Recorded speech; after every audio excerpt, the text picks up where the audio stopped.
Hi there, everyone. I'm Dev Ramtran, and I'm a member of the board of directors for the Lakeshore, Ontario chapter for PMI.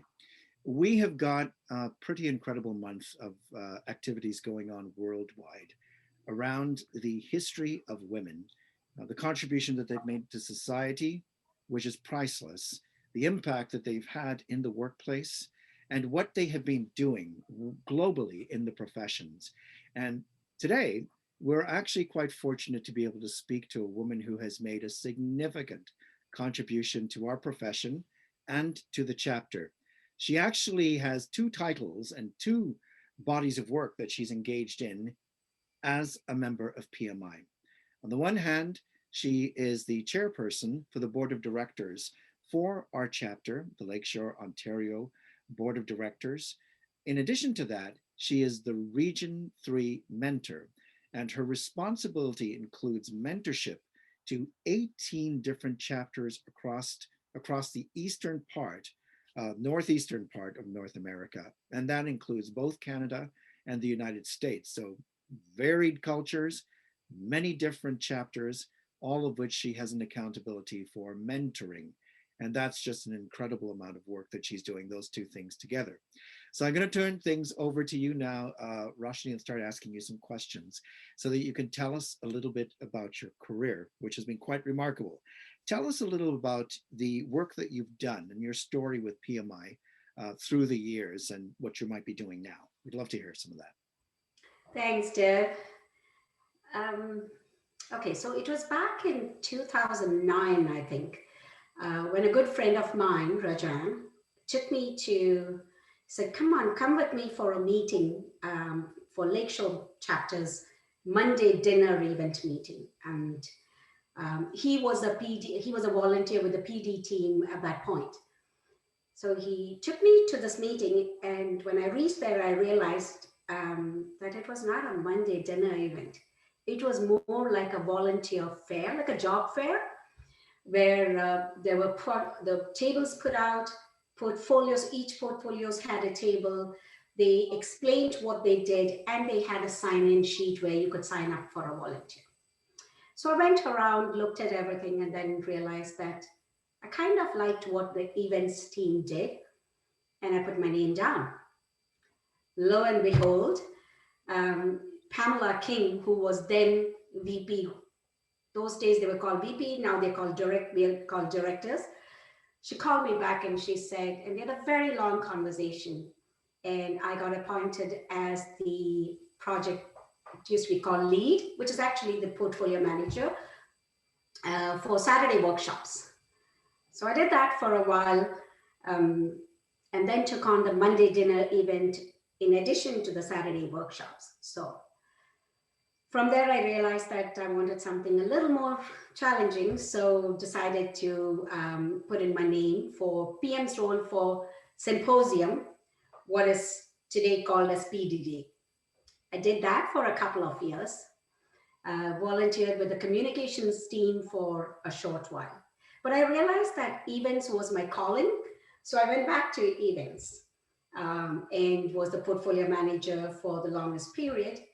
And then decided that in 2016 that I would run for elections, and got elected and took on the position of Director New Product Introduction, NPI as we used to call it.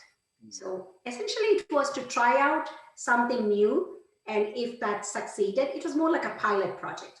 If it succeeded, you would hand it over to operations and then it would get good. So that's what we did, and we did this. I volunteered with Barb, who is a very long-term volunteer with PMI Lakeshore. And we started having these short PD days, which was like a half a day session in different areas, because our chapter is from Mississauga to Niagara Falls. And we said, okay, we're not really catering to the people who are outside of our core boundary. So we had sessions in Burlington, Hamilton, Brampton, tried out that to see how that went. And then subsequently, I became the president-elect and then the president of the chapter. Some time to be the president of the chapter. It was when COVID hit, but everybody went through that. And when I was president elect, we did the 20th year gala celebrations, and we also last year we were selected for Chapter of the Year award. Um, so it was a good couple of years. And then at that point, I was also volunteering for Region 3 meets, which gave me some insight into, uh, actually a lot more insight into what PMI does. And so when the Region 3 mentor position was available, and someone asked me, so why don't you apply for it? I said, okay, why not? And I applied, and here I am. So I've just started it. Can't really say too much about it right now because it's only been 3 months. This is a 3-year position. So I work very closely with PMI and the chapter leaders of all the 18 chapters. Wonderful. You've had the chance to work as a volunteer at the working level in the chapter, as well as to be part of the executive committee for the organization. How are things different when you compare the two of them together? Hmm. One of the major differences I can point out is the fiduciary responsibility that you have as a board member. Not that the chapter, when you're a volunteer, you do think about what the chapter needs and what the members need, but magnify that to about 10 times, because what you do or you don't do affects the chapter and the members big time when you're on the board. Those decisions are very important. So I would say, yeah, the major difference is the fiduciary responsibility that you have as a board member. Gotcha, gotcha. And that's important. So you have sat at the strategic level, but also in the operations of the organization. So wonderful exposure to both sides. How has your work in the chapter through the years uh, affected or helped you with your work in the regular working world outside? Hmm. So I'm not your typical project manager in my day-to-day life. I am in supply chain, and vendor management is my core strength. And that's what I do on my day-to-day job. But well executed procurement management provides several project benefits, like all of us know, right? And when carefully planned and executed, procurement management helps increase the certainty and the quality, and also reduces the risk in any project. So they go hand in hand. What I'm trying to do is to bring these two streams of work together, bring project management into the procurement world, which is a very different beast on its own. But the various roles that I've held in the chapter helped me develop skills like communication, presentation, public speaking, that were invaluable to me as I was building my career, right? It gave me that confidence to communicate above, across, and below. But now I'm in a fairly senior position at work. So what I learn at work, I bring back to the chapter and to PMI. So it's been a learning experience both ways. Wonderful. So that obviously is an encouragement to folks to volunteer for the chapter because there's a lot that you learn that will help you with your regular career. Exactly. Very true. Very, very true. So just recently we ended reflection and a deep amount of analysis, a deep analysis of the experience of people of African descent in Canada. Black History Month. We learned a lot. We continue to learn and to understand what it is to be in this country and to be of a visible ethnicity.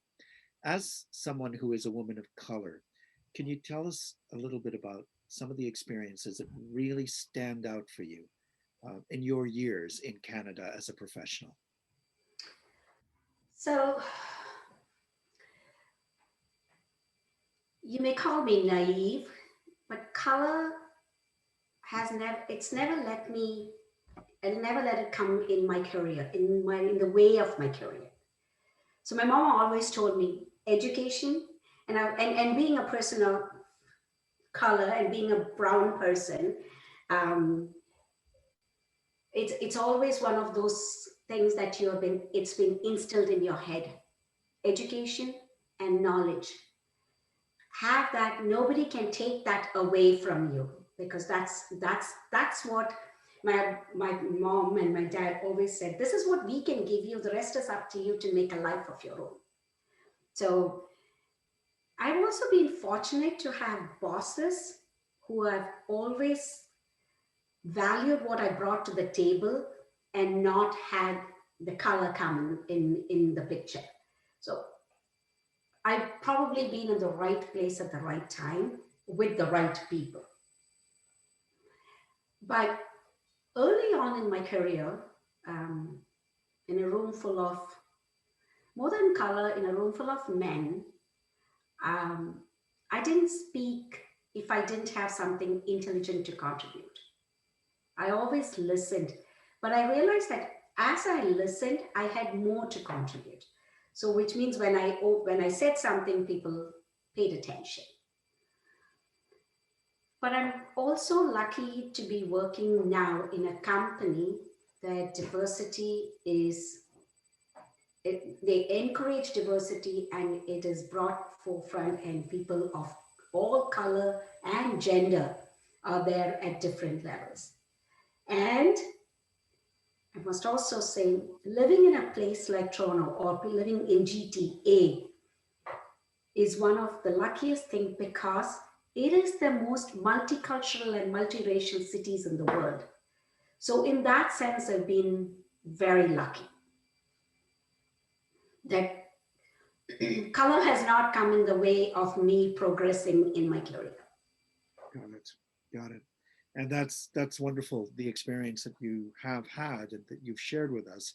I'll translate things a little bit into what I've heard, and that is this: you have probably had your experiences where color has been something, or ethnicity has been something in other people's minds against you or towards you, but you never let that be an obstacle, and you pushed forward with knowledge and talent to achieve what you achieved. Absolutely. Absolutely. So in unconscious biases may have been there, and but never let that come in your way. And every opportunity, I've not said that I didn't get, or I didn't get that project, or I didn't do that well because of my color. I said, okay, I need to work harder because there was some shortcomings in me, then I need to work harder to overcome that. So, in many ways, Roshni, people of your generation would have functioned as icebreakers and ceiling crackers for younger women coming behind you to be able to have a better experience of the working world in Toronto. And so I want to take that to the last question. And that is for young women today, whatever their background, who are entering the workforce, starting their careers. What are some of the best pieces of advice you could give them? The three top pieces of advice that you could share with them? Hmm. I would say number one would be open to opportunities and learning. Never stop learning. Take every opportunity to learn, even if it makes you feel uncomfortable, right? Always be there and accept those challenges and take that as a learning curve. Um, Number two, this is something that I tell my daughter all the time too. Use your voice. You are the primary stakeholder in your career and in your development. Don't expect anybody else to promote you. Express yourself clearly and advocate for yourself, right? Bring out your competencies, bring out your confidence without being fake, of course. As women, generally, we are shy to promote ourselves because in sometimes it's called, the moment you promote yourself, you're called aggressive. But if you've done a good work, make sure that you highlight that. And I'm giving this piece of advice. I'm still in that learning curve on that. But it is something that I always believe in. And the third, but not the last, is build a strong network. Lean in, right? Lean in within your organization and outside your organization. Build that network. You want people to remember your name when an interesting project comes along, right? And then ask feedback from that network so you know what you need to improve and get better at it. So those are the three things I would advise young women, any color, any person. And I'm now going to ask you for any final words that you have, anything at all that you would like to say to the members of the chapter, particularly the members who are women in the chapter. Anything at all, Roshini. So we have had a lot of strong women in our chapter. And what I would like is be active in the chapter. Make your voice heard. Bring out, even if it is to spend a few hours, take those opportunities, come out, be active. Let's make this chapter really good. It is great. Let's take it to the next level now. Roshini, Ranjan, it has been such a pleasure speaking with you. Thank you for being as frank as you have been. Thank you especially for that counsel to young women at the end of our talk. And thank you once again for making the time in your busy schedule to be able to speak with us. Thank you, Deb. This was really nice. Thank you.